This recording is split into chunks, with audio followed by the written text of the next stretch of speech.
All right, hello Vikings, welcome back. We are talking about Unit 4, Topic 9, which is Ideologies and Economic Policy. Now this is stuff that we will definitely go into more detail once we jump into AP Econ at the quarter. But basically our big takeaway just needs to be how do liberals feel about economic policy and what do conservatives and libertarians feel about economic policy basically. So liberal economic ideologies, remember liberals always want more government, so increased regulation of government and the marketplace basically. They like government spending, so they want increased government spending, and they want to see that being used to promote social and economic equality. They think that higher taxes for the rich, that the rich should pay more of a fair share of the taxes, especially because they can afford it. And then they also tend to favor social programs like Social Security, Medicare, and Medicaid, which are basically just government-sponsored health programs and then pension programs to help people in their older age. So theories regulating the marketplace. There's a guy named John Maynard Keynes, and he pushed what's now called Keynesian economic theory. Keynes was someone who basically advocated for a larger government role, especially during recessions or depressions or basically economic downturns. You know, there's some theory that basically the economy will always right itself and work itself out. But Keynes was someone who said, yeah, I believe that will happen, but that could take a really long time. And so why wait? When we have tools, when the government has fiscal policy tools of taxing and spending, why don't they use those to try to get us out of that depression or that recession quicker? And so liberals will generally use Keynesian economic theory to justify the need for increased government intervention and involvement. So Keynesian economics, again, government should just stimulate the economy during recessions by spending money to encourage economic growth, basically. So Keynes would have been very happy with the CARES Act. That was a law recently passed at the beginning of the COVID-19 pandemic, where basically they sent checks to people and they tried to give support for businesses for like paycheck protection programs. So they would say, he would say deficit spending is okay. That's basically when you go into debt. Keynes would say that's okay because you can just make it up when there's good times and you need to just get the economy humming again and working again. So Democrats are way more likely to favor the Keynesian economics or the Keynesian economic theory.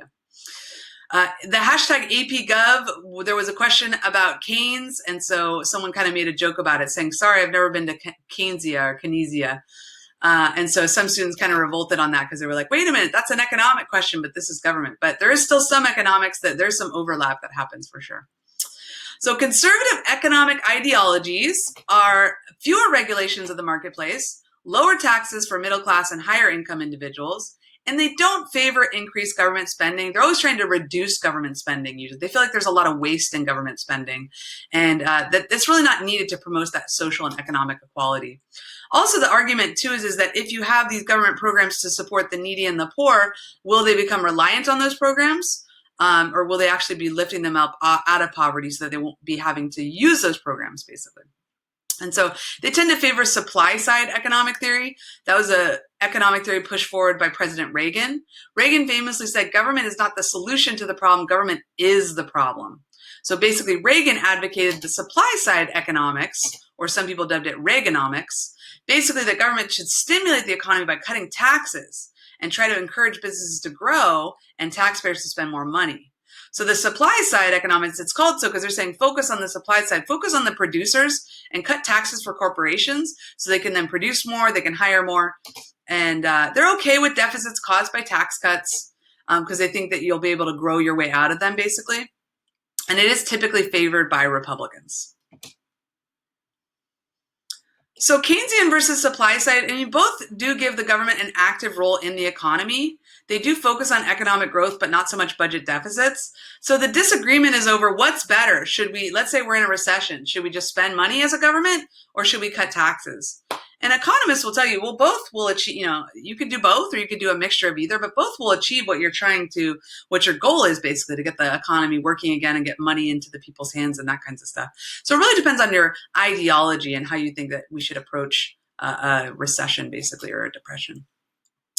So libertarian economic ideologies believe that there's a little or no regulation basically beyond the protection of property rights. So they would basically just say, okay, let's just have less taxes and, protect private property, protect individual liberty, but that should be it. and you really shouldn't be getting involved in the economy. So they're really against government intervention. They're against government involvement. They're really what we call would be free markets, basically. Let the markets be free and don't try to manipulate them because you're just going to create other problems and issues. And they would definitely say reduced government spending. So they would agree with conservatives on that. So again, libertarian ideologies just disfavor any kind of government intervention. They say protect the property rights and individual liberty and keep trade free, but that should really be it. That should just be the focus.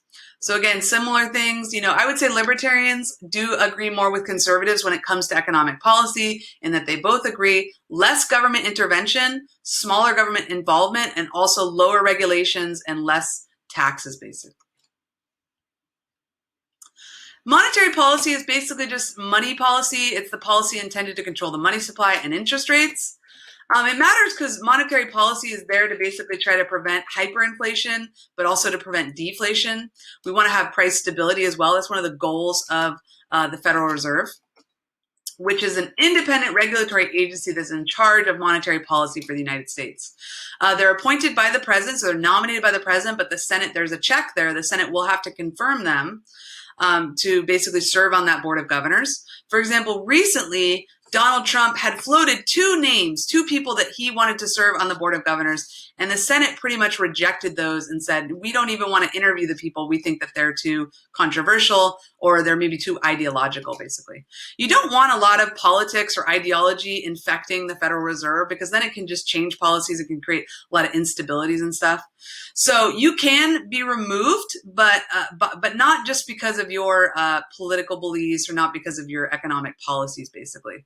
They have to be fired with some kind of cause, and the Congress will get involved in that too. So if, let's say President Trump doesn't like someone on the Federal Reserve right now, their job is pretty much safe unless they break the law or do something that's inappropriate that Congress says that they need to be removed, and they're going to be given that independence.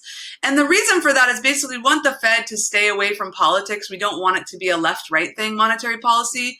We want it to just stay, okay, we're just trying to have price stability and keep and just kind of control and manage interest rates.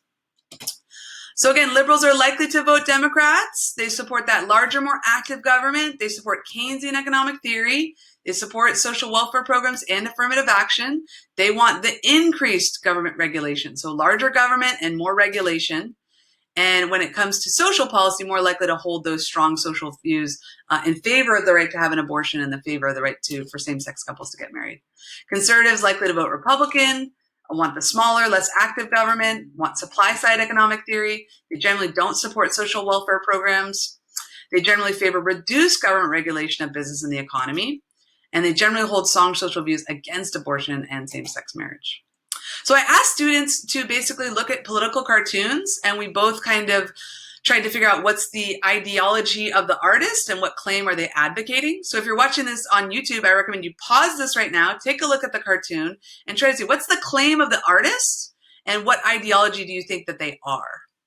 So anytime we're analyzing political cartoons, we want to look at the labels, and we also want to look at the symbols, basically.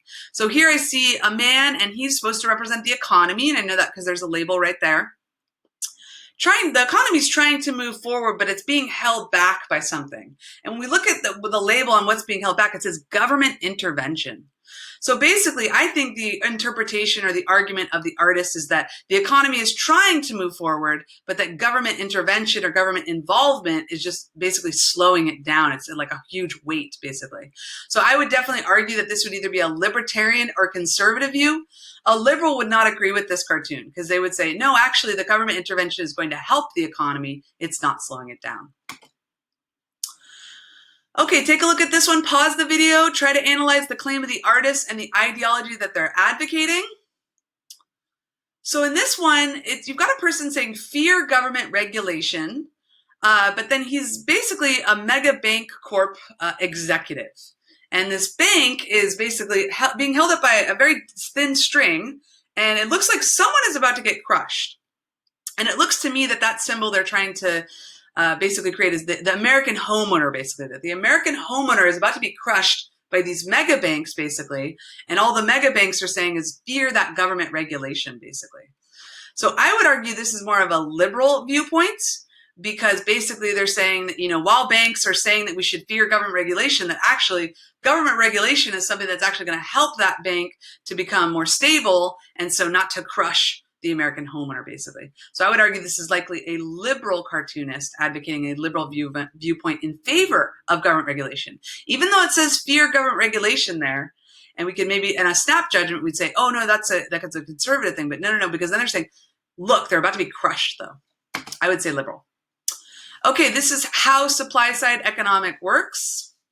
And so this is kind of talking about that trickle down effect of basically the supply side economics. And so I would say the claim of the artist is that it's really not working, because the trickle down effect is that basically the poor people are not really being able to have access to the services they need, the support that they need. So I would likely say this is a liberal who's basically criticizing supply side economics, basically criticizing, saying those are just tax cuts for people that already have enough money.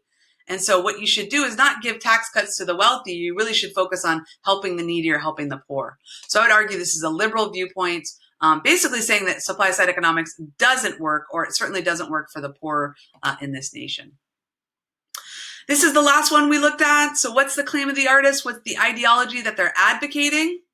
So here we've got, that's President Obama. He says eventually they'll get full and go away. So he's throwing red meat to these sharks. We kind of had an interesting debate. What did the sharks represent? I thought economic problems, basically, or some of the instability in our economy, possibly. So Obama is throwing more money, basically, red meat for the sharks. But what's that going to do? Is it going to make the sharks go away? It's showing a very terrified family. And then in the boat, it says Keynesian economics. So I would argue that this is probably a conservative or a libertarian who's against Keynesian economics, basically saying that spending a lot of money is not going to help you get out of your problems with the economy, basically. In fact, it might even make it worse, basically, because then you're just going to have more and more debt, and that's going to be a problem. So I would argue this cartoonist is likely a conservative or possibly a libertarian. All right, so great questions, practice questions. If you want to go back into lecture and check those out. And I got some extra credit opportunities for you. You can read some articles on the estate tax, one that's a liberal perspective, one more conservative.